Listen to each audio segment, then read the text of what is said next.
Bismillahirrahmanirrahim. Assalamualaikum warahmatullahi wabarakatuh. Selamat berjumpa lagi dengan saya di video pembelajaran kimia. Di video kali ini kita akan membahas materi mengenai rumus kimia dan persamaan reaksi kimia ya. Ini merupakan salah satu materi yang penting juga dan materi dasar di ilmu kimia, sehingga silakan kalian cermati video ini baik-baik, dan saya harapkan nanti setelah saya menjelaskan materi ini kalian bisa memahami seluruh isi dari video ini. Nah, untuk yang pertama kita bahas dulu rumus kimia. Apa itu rumus kimia? Jadi secara pengertian ya, atau secara definisi, rumus kimia suatu zat menyatakan komposisi dari. Jadi rumus kimia suatu zat itu menyatakan komposisi dari partikel terkecil penyusun zat tersebut. Ini secara definisi. Nah, ini adalah rumus kimia. Nah, ini biasanya dinyatakan dengan lambang unsur penyusun ya. Dinyatakan dengan lambang unsur penyusun kan pada materi SPU kalian sudah dikenalkan beberapa lambang-lambang dari unsur ya, kayak misalkan unsur hidrogen namanya adalah huruf H begitu, kemudian unsur oksigen namanya adalah huruf O, dan yang lain sebagainya. Nah, untuk rumus kimia itu selalu ada dua jenis ya. Yang pertama ada rumus molekul, nanti yang kedua ada rumus empiris. Bedanya apa? Kalau rumus molekul itu menyatakan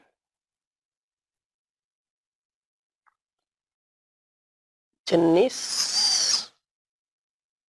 dan jumlah sesungguhnya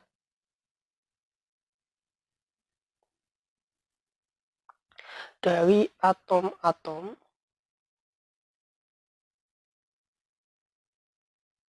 yang menyusun suatu molekul.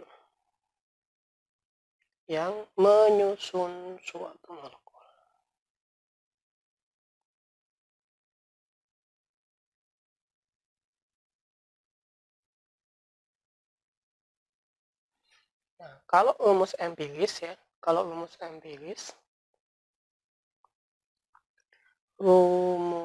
empiris itu adalah dia menyatakan jenis dan perbandingan paling sederhana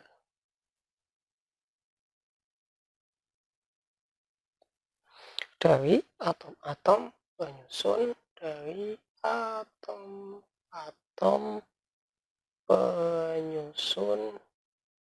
suatu zat. Nah, ini kalau misalkan secara definisi kalian bingung, pada intinya rumus molekul itu adalah rumus kimia sebenarnya, sedangkan rumus empiris adalah rumus yang paling sederhananya.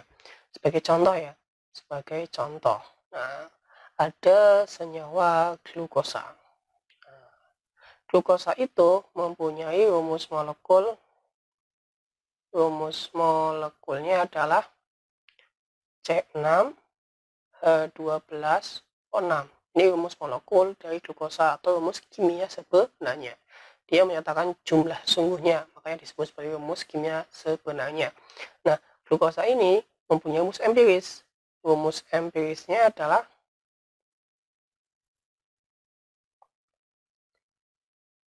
perbandingan paling sederhana dari rumus molekul. Berarti karena ini C6H12O6, kita bisa sederhanakan menjadi CH2O ya. Kita bagi semua unsur atau atomnya dengan 6, itu kan C6H12O6.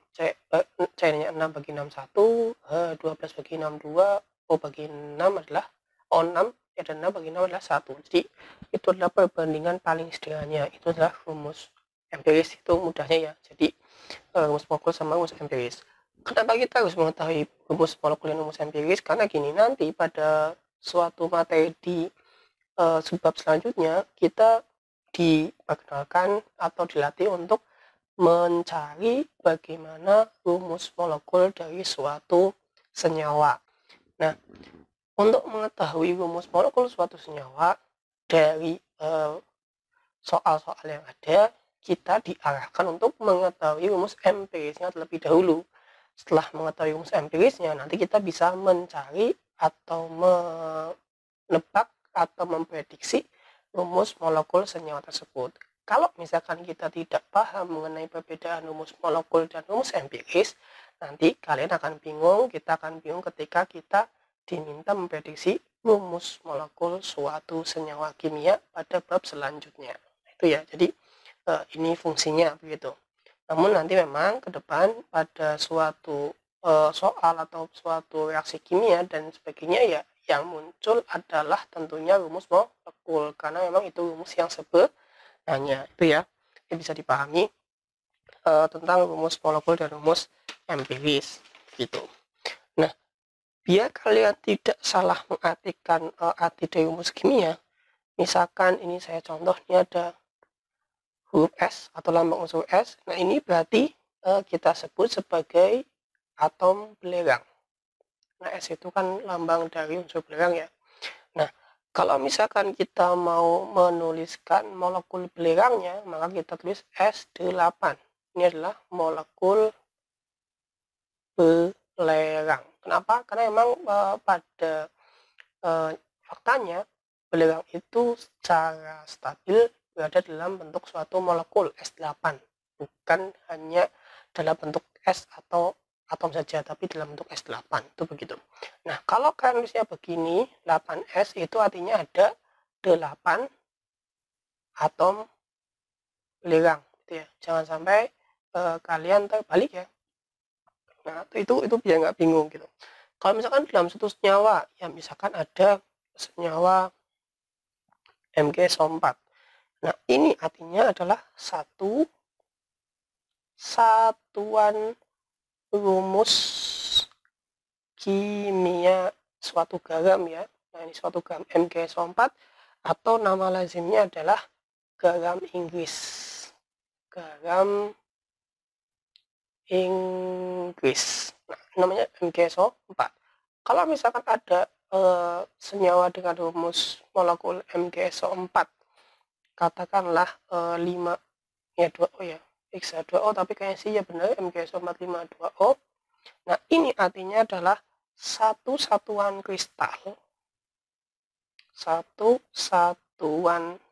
kristal dari garam Inggris ya, yang mengikat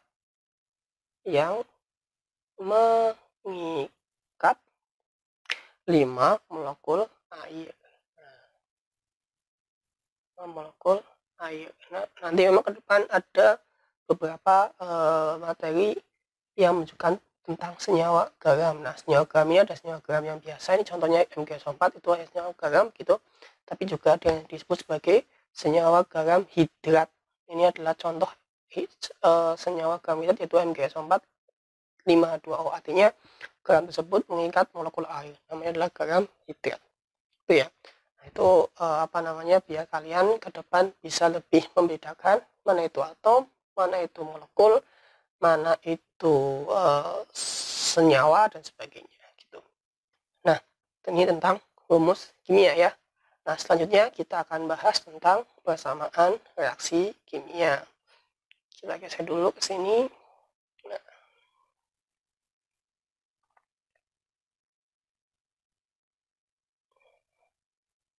Oke. Nah, sekarang kita bahas tentang persamaan reaksi kimia ya. Nah, reaksi kimia itu apa? Jadi gini, pada bab awal mengenai pengenalan ilmu kimia, kita dikasih tahu atau kita dikenalkan bahwa salah satu objek pembelajaran pada ilmu kimia adalah perubahan zat gitu kan, ada atau perubahan materi kan, di perubahan materi atau perubahan zat. Ini secara kimiawi. Nah, perubahan materi atau perubahan zat ini secara kimiawi disebut juga sebagai reaksi kimia. Begitu. Nah, bagaimana penulisannya? Penulisannya adalah seperti ini. Contoh misalkan di sini ada PA ditambah KB menjadi RC ditambah SD. Nah, pasti ada zat di sebelah kiri panah, ada zat di sebelah kanan panah. Untuk zat yang ada di sebelah kiri panah, yaitu zat A dan zat B, itu disebut sebagai bereaksi. Atau istilah lainnya adalah reaktan. Begitu. Nah, untuk zat yang ada di sebelah kanan panah, yaitu di sini contohnya adalah zat C dan zat D, disebut sebagai hasil reaksi atau istilah lainnya adalah produk. Kalian nanti tinggal milih menggunakan istilah yang mana sama saja. Nah, kemudian untuk P, Q, R, S itu menunjukkan koefisien zat. Koefisien zat. Koefisien zat ini nanti fungsinya adalah untuk menyetarakan jumlah zat-zat yang bereaksi, karena memang prinsip reaksi kimia adalah harus setara gitu ya. Makanya di persamaan reaksi kimia ini tujuan utamanya adalah kita belajar bagaimana cara menyetarakan suatu reaksi kimia, itu begitu. Nah, selain memahami mana reaksi, mana produk, dan mana koefisien, biasanya ya dalam suatu reaksi kimia atau persamaan reaksi kimia dituliskan juga fase zatnya. Fase zat atau ada yang menyebutkan sebagai bentuk zat. Ya, fase zat itu ada 4, yaitu ada S atau solid, atau dalam bahasa Indonesia artinya fasenya, bentuknya padat begitu. Kemudian ada L itu adalah liquid atau cair. Kemudian ada aki atau aqueous, itu artinya adalah larutan. Kalau larutan berarti zatnya terlarut dalam suatu pelarut begitu ya. Kalau G itu adalah gas atau gas. Nah, jadi untuk lebih memahami perbedaan antara liquid dan cairan, misalkan ada gula ya, gula pasir gitu. Kalau gula dipanaskan, nanti dia akan meleleh, ya kan? Meleleh menjadi karamel, ya kan? Nah, karamel itu kan cair, ya, karamel itu cair. Nah, ini disebut sebagai gula dalam fase liquid atau L. Tapi kalau gula dimasukkan dalam air, misalkan dalam satu wadah, kemudian diaduk sampai gulanya larut, maka ini disebut sebagai larutan gula atau fasenya aki atau aqueous. Itu bedanya antara liquid sama aqueous ya, nanti perlu disimak. Nah, biasanya ditulis fasenya di sebelah kanan zatnya begitu. Jadi misalkan ada PA, ini misalkan aki begitu, ditulis di sebelah kanannya. Kemudian KB gitu dikasih fasenya, kemudian menjadi RC misalkan fasenya gini, dan misal SD fasenya misalkan gini, nah misalkan itu ya. Jadi fasenya ditulis di sebelah kanan dari lambang unsur atau lambang senyawanya. Itu adalah suatu persamaan reaksi kimia, harus paham.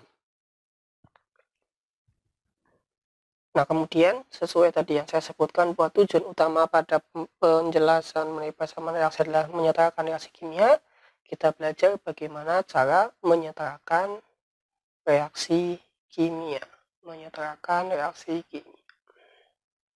Nah, yang pertama kita akan berusaha dan belajar bagaimana cara menyetarakan reaksi kimia yang sederhana.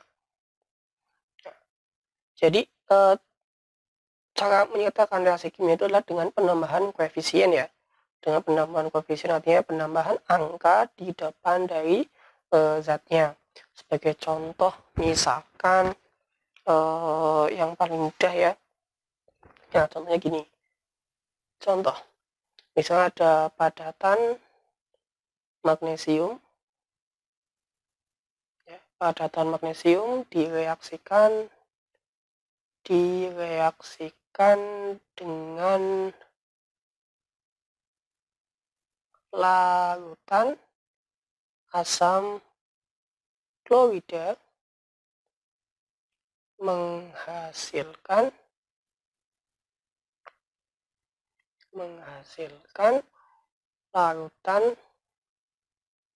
larutan magnesium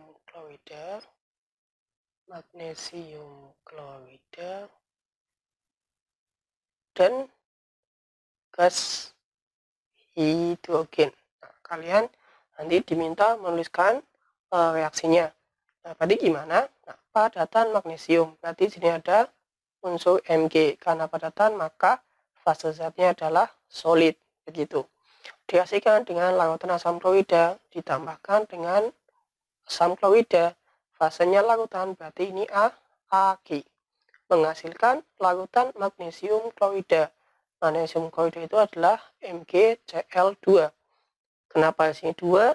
Kalau misalkan kan sudah paham bagaimana prinsip pembentukan ikatan pada bab ikatan kimia, tentunya akan lebih mudah. Tetapi biasanya reaksi kimia itu sudah ditunjukkan. Tetapi beberapa soal memang tidak menunjukkan reaksi kimia, oleh karena itu lebih baik kita memahami bagaimana prinsip terjadinya suatu ikatan kimia, terutama untuk senyawa-senyawa ionik, begitu, utama itu.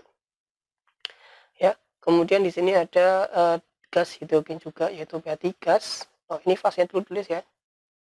Fasenya tulis larutan magnesium klorida, berarti di sini adalah larutan berarti Ag ditambah gas hidrogen berarti H2. Nah, gitu, H2. Oke. Jadi untuk diketahui bahwa untuk gas-gas molekulnya itu biasanya itu secara diatomik, jadi bukan dalam bentuk unsur satu atom gitu atau molekul yang banyak atom, tapi untuk gas-gas secara umum itu ditulis dengan molekul diatomik. Kenapa? Nanti akan dibahas di pembahasan hukum dasar kimia, gitu ya. Nah, perhatikan. Tadi seperti yang saya sebutkan bahwa reaksi kimia itu prinsipnya adalah harus setara, ya. Setara itu artinya jumlah zat di kiri sama dengan jumlah zat di kanan. Nah, perhatikan sini jumlah Mg di kiri ada 1, jumlah Mg di kanan ada 1. Sudah setara. Jumlah H di kiri ada 1, jumlah H di kanan ada 2. Oh, berarti berbeda ya. Nah, jumlah Cl di kiri ada 1, jumlah di kanan ada 2. Berarti reaksi ini reaksi yang belum setara. Jadi sama semuanya. Bagaimana cara menyetarakannya? Kita menambahkan koefisien di depan senyawa atau zat yang diperlukan begitu. Karena ini reaksi kimia sederhana, sangat mudah ya. Kita perhatikan jumlah Mg-nya sudah sama-sama 1. Kemudian kita lihat jumlah Cl. Jumlah Cl-nya 2. Nah, triknya untuk zat-zat yang dia berupa molekul diatomik atau dia unsur yang hanya ada satu lambang begitu, nah itu diakhirkan cara menyetarakannya, nanti dia mudah. Ini kan contohnya di yang belum setara kan ada Cl sama H. Nah, di sini kan Cl-nya ini sebelah kanan itu berikatan pada Mg, sedangkan H-nya itu sendirian ya. Dia sebenarnya molekul saja, molekul bebas. Nah, maka kita serahkan yang Cl-nya dulu begitu, nanti H-nya menyusul. Kenapa? Biar mudah begitu. Nah, perhatikan, berarti ini Mg saya tulis ulang ya, karena jumlahnya setara. Nah, ini Mg Cl2. Kita sampai sini ya. Nah, Cl2 jumlahnya 2. Nah, berarti Cl2 1. Berarti biar sama kita kasih koefisien 2 begitu. Jumlahnya sama-sama 2 untuk atom Cl-nya. Setelah itu kita baru setarakan yang atom H-nya begitu. Nah, atom H-nya di sini ada 2. Oh, ini 2. Oh, sudah setara. Jadi mudah. Karena ini memang reaksi kimia sederhana. Nah, kalau sudah seperti ini berarti reaksinya adalah sudah setara. Itu adalah contoh dari menyatakan reaksi kimia sederhana, gitu ya. Contoh lainnya, misalkan ada begini, contoh lainnya ya, ini ada pembakaran gas hidrogen. Nah, pembakaran gas hidrogen. Kalau ada reaksi pembakaran, berarti zat itu ditambahkan dengan O2 atau oksigen.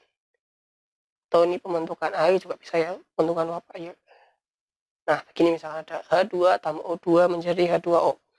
Nah, berarti kan jumlah H-nya di kiri ada 2, jumlah H di kanan ada 2, jumlah O di kiri ada 2, di kanan ada 1. Berarti ini belum setara ya.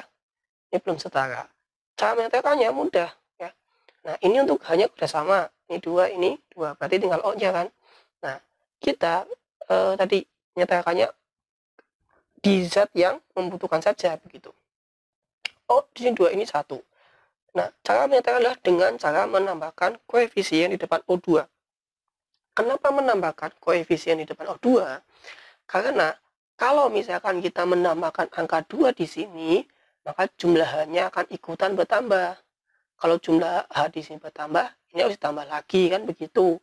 Nah, itu jadi kurang efektif. Tapi kalau misalkan menambahkannya di depan O, lebih enak ya. Ini kan jumlah O di kanan 1, jumlah O di kiri 2, berarti kasih aja ini koefisien setengah. Kenapa?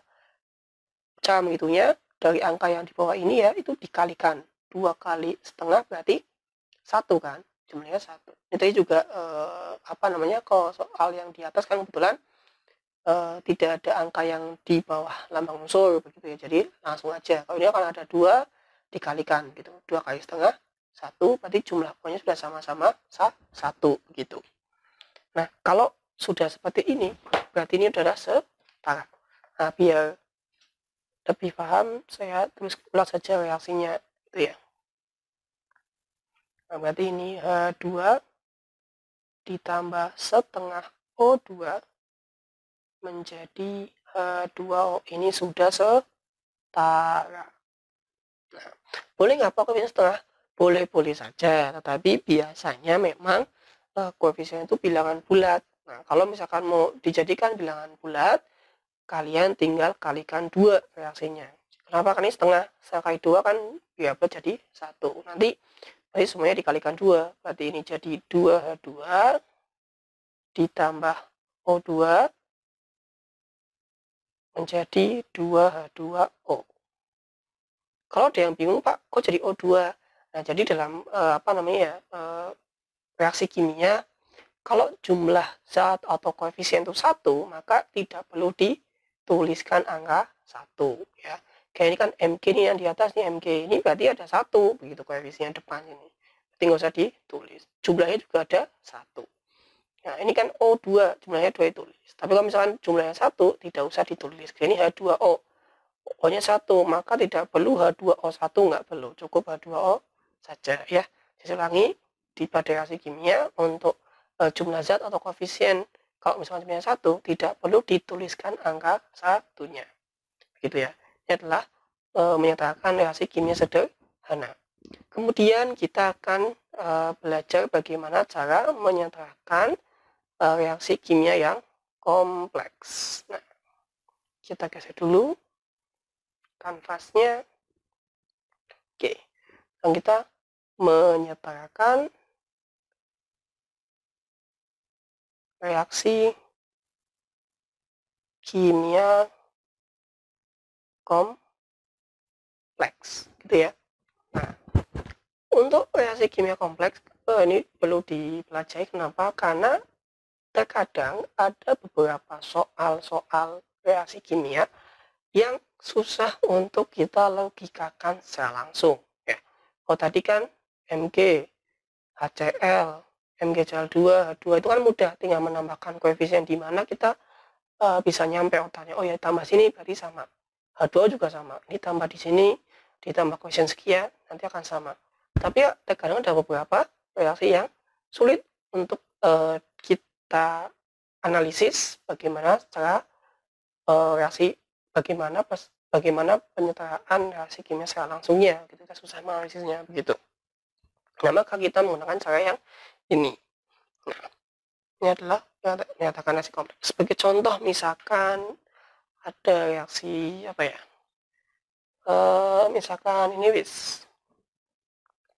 ada reaksi NH3 ditambah O2 menjadi NO2 ditambah dengan H2O. Nah, untuk beberapa orang ini termasuk reaksi yang kompleks. Kenapa? Karena O-nya di sini dari satu zat, O-nya menjadi 2 gitu ya. Nah, jadi nanti ada yang mikir ini sulit nih. Wah, ini gimana ya? Nah, kalau misalkan kalian menganggap reaksi kimia ini kompleks atau sulit ya, cara menyetarakannya adalah begini. Kita anggap koefisien zat yang paling depan, itu yang pertama, di sini posisinya adalah 3, itu koefisiennya selalu 1. Oke. Jadi zat yang paling depan kita anggap koefisiennya 1. Pak, kok ditulis ya ini untuk mempermudah saja, karena ini caranya ya. Nanti kalau udah mudah ya nggak usah ditulis, nggak apa-apa, angka 1-nya. Nah, kemudian zat-zat selanjutnya kita tuliskan saja koefisien sebagai variabel. Nah, yang gampang ya cukup huruf ini A. Nah, ini kemudian jadi kemudian untuk koefisien NO2-nya adalah B, begitu. Kemudian untuk yang H2O-nya berarti koefisiennya dianggap sebagai C. Variabelnya bebas gitu, terserah. Tapi ini yang mudah ya, A, B, C, D, dan seterusnya. Nah, kemudian ini prinsip reaksi setara itu kan, reaksi setara itu kan jumlah zat di kiri ya, sebentar,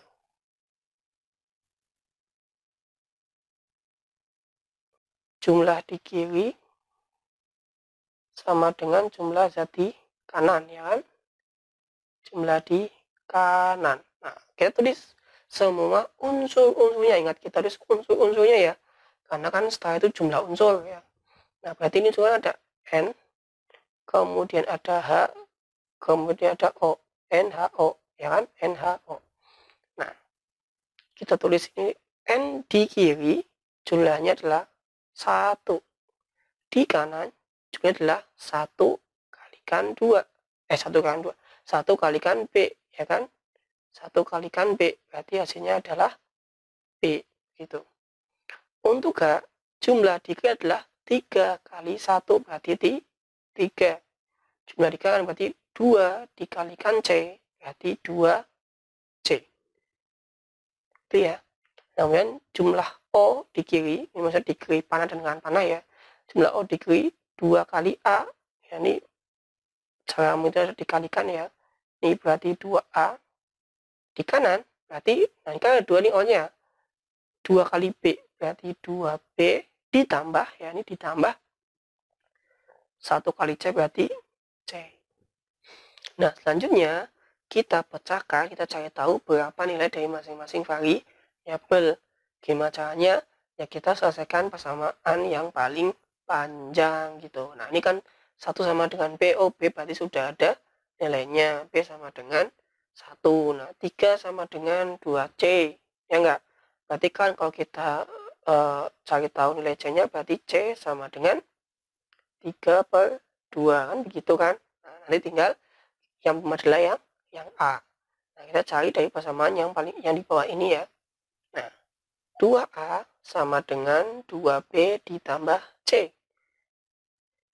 2A sama dengan B-nya, sudah nilainya, itu sama dengan 1. Berarti 2 kali 1. Ditambah C-nya sudah ada juga nih, 3/2. Kan gitu. Ya, berarti 2A sama dengan 2 ditambah 3/2. Nah, karena 2019 dengan 3/2 pecahan, maka angka 2 ini kita ubah menjadi pecahan ya. 2A menjadi 4/2 ditambah 3/2. Kenapa 4/2? Ya karena 4/2 itu hasilnya 2. Kenapa menggunakan 4/2 juga? Karena biaya penyebutnya sama. Ini kan 3/2. Nah, biaya penyebutnya sama, biar bisa dijumlahkan gitu loh. Nah, 2A sama dengan 7/2. kan begitu. Nah, berarti A-nya sama dengan 7/4. Ya enggak? Nah, berarti A-nya udah ketemu, B-nya udah ketemu, C-nya sudah ketemu. Kalau sudah ketemu ya tinggal dimasukkan ke apa namanya? Masing-masing koefisien zatnya. Berarti reaksi ini ya, kalau mau setara menjadi seperti ini. NH3 ditambah, nah koefisien O2 itu kan A. Nah, A-nya berapa? Oh, 7/4. Nah, 7/4 O2 menjadi E-nya adalah 1, NO2 ditambah C-nya 3/2, ya kan? Ini H2O. Nah, ini sudah setara. Kalau misalkan bingung untuk membuktikan, lebih baik kita bulatkan. Bulatnya gimana? Kita cari penyebut paling besar ya. Ini dibalik semua dikalikan 4. Kan penyebutnya ada yang 4, ada yang 2, berarti kita cari penyebut yang paling besar. Berarti semua dikalikan 4. Kalau semua dikalikan 4, berarti ini menjadi 4 ONH3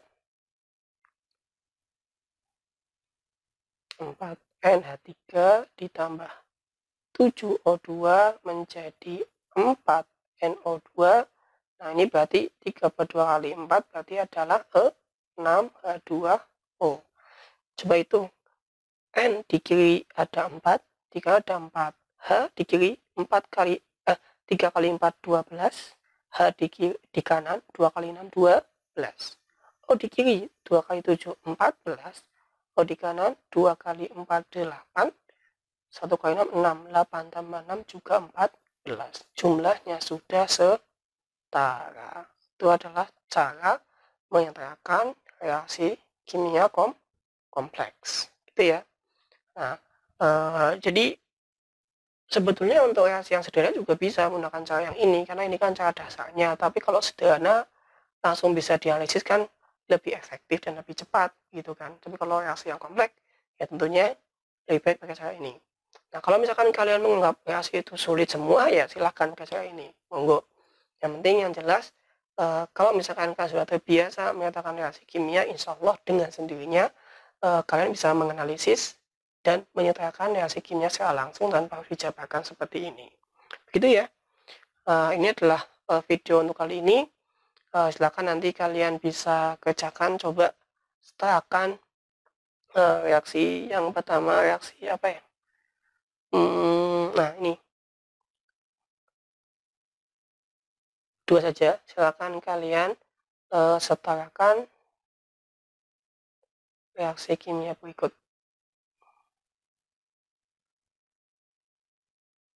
Nah, ini saya kasih mudah. Yang pertama Al LS ditambah H2SO4 aja. H2SO4 menjadi Al2SO4 sama H2 ya. Nah, silakan. Soal yang keduanya adalah sebentar. Nah, ini aja nih. Fe2O3 ditambah CO menjadi Fe ditambah CO2. Nah, silakan kalian setarakan. Nanti hasilnya bisa didiskusikan di kolom komentar. Atau untuk siswa saya bisa didiskusikan di Google Classroom. Oke? Terima kasih untuk video kali ini. Semoga apa yang saya sampaikan bisa dipahami dan bisa bermanfaat buat kita semua. Sampai berjumpa di video selanjutnya. Assalamualaikum warahmatullahi wabarakatuh.